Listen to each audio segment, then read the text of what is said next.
Bom dia, na paz do Senhor Jesus.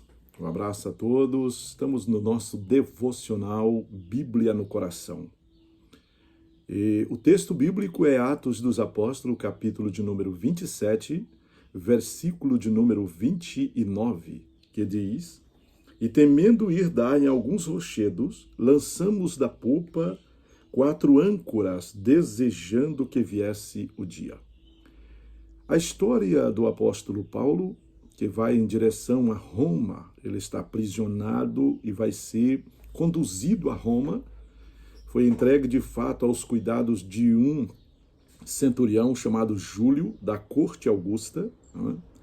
E ele é conduzido nesse navio com 276 almas.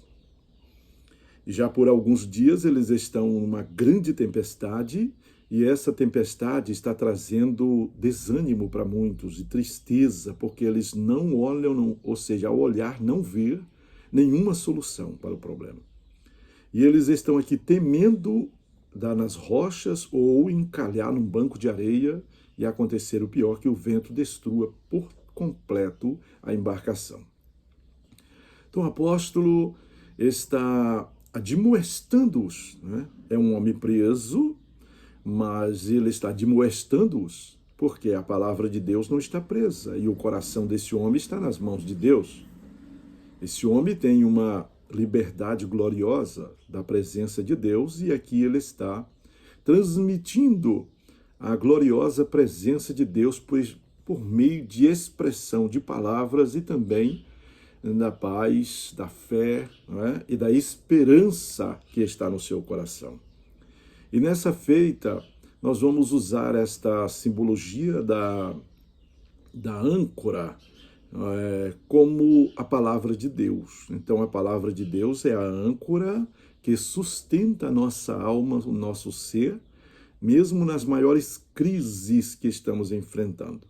Foi o sábio salmista que no Salmo 119, o versículo 105, ele diz: Lâmpada para os meus pés é a tua palavra, luz para o meu caminho. Jesus foi quem disse em João 5,39, Examinai as Escrituras, julgais ter nela a vida eterna, são elas que de mim testificam. Então a palavra de Deus, o Salmo 119, o verso 140, diz que pura é a tua palavra, por isso o teu servo ama. Então a palavra ela é o alicerce. Jesus é o fundamento e alicerce, é a palavra. 1 Coríntios, capítulo de número 3, verso 11. Ninguém pode lançar outro fundamento do qual já está lá. Qual é? Jesus Cristo. Ele é o verdadeiro fundamento da tua vida, da minha vida, da vida cristã. E nós dependemos dele para termos crescimento e construirmos na medida da nossa caminhada, né, que é comparado a essa mesma jornada, onde os ventos contrários se levantam, onde os problemas se amontoam, e o objetivo não é outro, senão destruir-nos. Mas aí nós temos um alicerce feito na rocha. Mateus, capítulo de número 7, verso 24 ao 27. Quando nós construímos na rocha a nossa jornada, a nossa casa espiritual, então essas tempestades, elas vão vir, os rios vão encher, a chuva vai cair e o vento vai assoprar, mas não derrubará a casa, porque ela está edificada, construída sobre a rocha.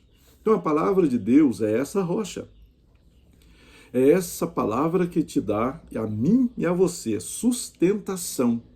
É essa palavra que nos orienta no caminho. É essa palavra que nos mostra o caminho, nos revela o caminho, nos guia no caminho, nos orienta e, além de tudo, também nos sustenta, nos ampara e é o nosso alicerce. O inimigo não tem poder, capacidade alguma de permanecer, né, diante desta palavra. Esta palavra é uma espada. Ela é escudo que nos defende, disse Moisés para Israel. O Senhor é escudo que nos defende, espada que nos dá alteza. Esta é a palavra de Deus. Efésios capítulo 6, Essa palavra é escudo, que apaga os dados inflamados do maligno. Essa palavra, ela é capacete da salvação, onde tudo que é pensamento, vento contrário, ventos malignos, não pode derrubar ou destruir as ricas, grandes e poderosas bênçãos que Deus tem dispensado e colocado dentro da nossa mente para nós vivermos. Não estamos aqui vivendo de criação maligna, não estamos aqui vivendo aprisionados na nossa mente, nos costumes, nos hábitos, nos vícios. Não, nós estamos aqui libertos pelo poder da palavra de Deus. Então a palavra de Deus, ela é a base de sustentação para todas as vidas que creem, que confiam e que entregam a Deus a essa jornada e confiam. Veja só, quando fala da palavra, estamos falando de promessas. Estamos falando de promessas. E o apóstolo Paulo disse para as 276 almas que ali estavam, ele disse: não se preocupe, centurião Júlio, comandante do navio, piloto, não se preocupe, liderança. Nessa noite, Deus enviou o seu anjo para estar comigo e ele me deu a garantia, Deus me deu a garantia de que nenhuma alma se perderá.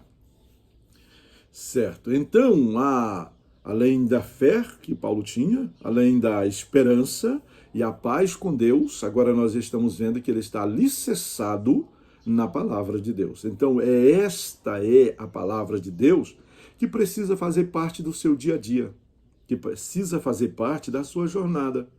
Para que você tenha um entendimento, esse entendimento concernente à palavra de Deus, ela está te fazendo uma promessa, e a promessa é de vida eterna, né?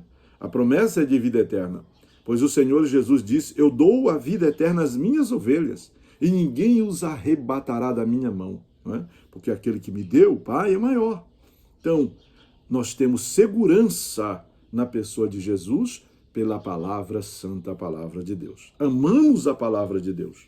E a palavra de Deus, ela é uma espada de 2 gumes, né? Conforme Hebreus, capítulo de número 4, versículo de número 12. E ela penetra, né, na divisão da alma e do espírito, da junta, das medulas. Ela é apta para discernir até, ou seja, os propósitos e as intenções do coração. Intenções. Aí nós observamos que a palavra de Deus tem o poder de revelar não só as ações, como as intenções por trás das ações. Então veja só, quando nós nos levantamos pela manhã, nos levantamos no intuito de honrá-lo a Deus, porque agradecemos a Deus. É como Davi, no Salmo 3, e o verso 5, pela manhã ouvirás a minha voz. Perdão, Salmo 5, verso 3. Pela manhã ouvirás a minha voz, pela manhã apresentarei a ti a minha oração e esperarei, vigiarei. Então esperamos num Deus grande, soberano e eterno, que tem o poder de nos conduzir na promessa que nos foi dada. Pois a Bíblia diz que aquele que prometeu é fiel para cumprir a promessa dele. Então ele nos prometeu promessas de vida eterna, ele nos prometeu promessas de vitória no meio do mundo de caos, ele nos prometeu promessas divinas, promessas divinas, e ele tem capacidade de nos dar, e tem nos dado muitas grandes e poderosas bênçãos. Quando Caleb proclama caçando um homem, para que este suba a montanha e conquiste a família dos Enaques, que lá estão naquela última etapa da conquista de Caleb, aos seus 85 anos, ele já tinha conquistado muito, e agora caça um homem e dá mão da sua filha em casamento daquele que subir lá e conquistar. E Otoniel, ele sobe lá, conquista tudo, volta atrás, todo o relato, todos os prêmios está lá, entrega para Caleb, a possessão da terra. E nesse momento, Caleb entrega a sua filha e faz o casamento, e ali ele passa a ser também já da família, mais próximo, então. A esposa desse moço, a filha de Caleb, ela se expressa de uma forma muito graciosa, e ela busca no seu pai. Ao sair, ela pede para o seu marido, pede para o meu pai uma água, bênção, pede água. Ele nos deu muitas terras, mas nos dá também a fonte das águas. E ela, como o marido demora um pouco, ela toma liberdade, não é, com permissão dele, e desce do animal que ela está sentada e vai conversar com seu pai. Seu pai vem ao encontro dela e pergunta, tudo bem? E ela, sim, tudo bem.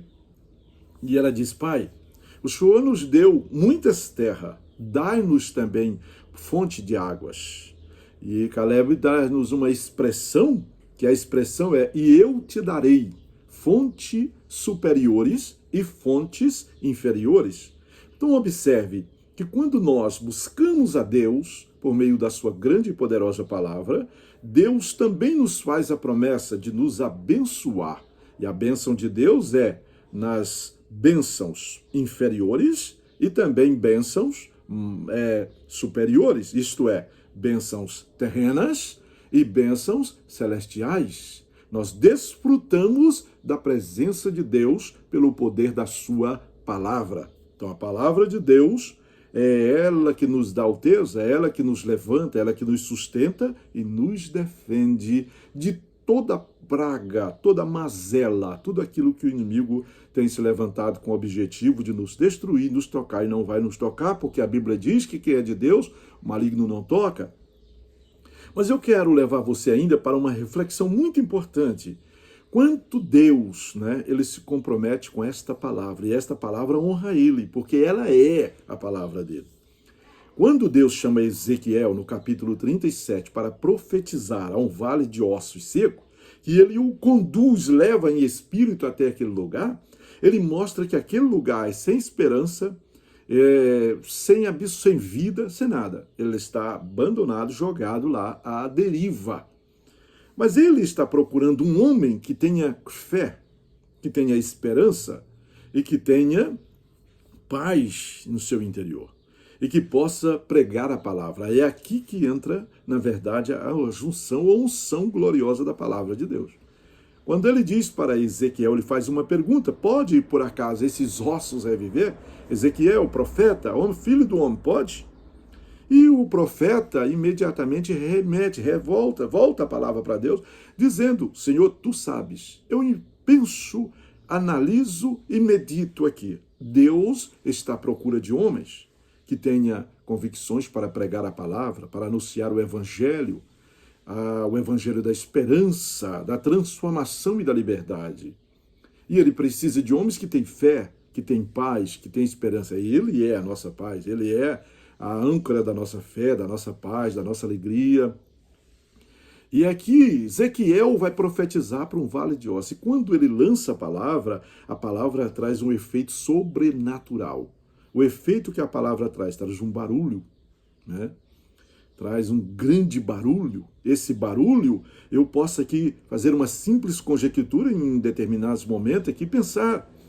Esse barulho, quando você prega, é o inimigo que não quer sair, ele grita, ele articula, faz tanto tipo de coisa porque ele não quer sair, também quer fazer você acreditar que a palavra que você está ministrando, ela não vai causar efeito. E é mentira, ela está causando efeito. A palavra vai ao encontro do pecador e transforma esse pecador, ela liberta esse pecador. Então Deus está à procura de homens para que pregue a palavra. A palavra é pregada por você, mas ela é cumprida por aquele que deu a palavra. Que Deus te abençoe neste dia e te dê vitória, para que tu vivas para a honra e glória do eterno nome do Senhor Jesus. Um abraço a todos, que Deus o abençoe hoje e sempre. Seja este pregador. Pregue a palavra de Deus, anuncie os feitos de Deus e Deus te abençoe hoje e sempre, no nome de Jesus.